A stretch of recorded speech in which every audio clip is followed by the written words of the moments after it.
За манай цэцгийн онцлог нь бол хуурай газрын болон усын хамгаалтыг хослон зохион байгуулдаг онцлогтой. Мөн энэ газар орны хувьд бол халахын гол, оршуун гол, шарилжийн гол тэгээ бөөр нуур гэдэг энэ их гол ус харьцуулсад маань байдаг.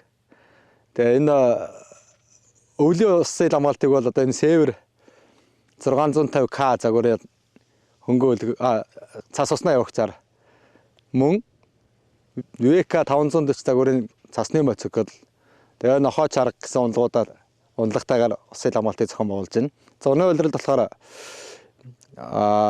RIB 580, RIB 650, RIB 750 гэсэн хөнгөөлгүүд мөн усны моцикл ашиглан зуны үйлрэлд усын хамгаалтыг зохион байгуулж байна. Манай энэ север загварын цас усны явагч онцлог маань болохоор жилийн 4 үйлрэлд үр гүйцэтгэдэг. Одоо хавар намар гол хөлдөж явах, гисж явах үед энэ төр бол хамаагүй. Усан дээр ч явна, цасан дээр ч явна, мөсөн дээр ч явна. Тэгээ манай энэ хариуц хэсгийн гол онцлог гэдсэн олон голууд байдаг. Энэ голуудаар хөнгөн үлэг усны моцикл бусад техник хэрэгсэл явах боломжгүй байдаг. Зарим газараа хайрагдан, зарим газараа ус намаг ихтэй. Тэр газар оронд бол энэ север загварын цас усны явагчл гол үүргийг гүйцэтгэж байна. За өвлийн үйлдвэрлэлд энэ зуны усын хамгаалтын техникүүдийг манад хөнгөн үлийг хадгалах байрыг 2019 онд барьсан.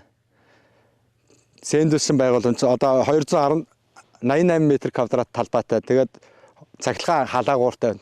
Энэ дэд чинь дандаа хийн дэртэй усны техник хэрэгслүүдийг хүйтэн газар хадгалах боломжгүй. Манай цэцтэй бол одоо дорооны хамгаалтанд шилжээд 2 жил болж байна. За анх бол матриц 300 гэдэг дорооноор хангагдчихсан. Тэр бол манай албаагч бүх бүрэлдэхүүн ингээ ажиллуулаад сурцсан. Тэгээд дуртай ямар ч хүн цагийн байдал үүслэхэд аль ойрхон байгаа нөгөө дорооноо гарч ирэл угсараад ингээ явцдаг. Тэгэнгүүт хэрэглэхэд хэлбэр татах хүч сайтай. Ер нь газар нэг цэгээс дээшээ өргөөл татлаа гэхэд 15 км-ийн цаатгыг бол харцдаг.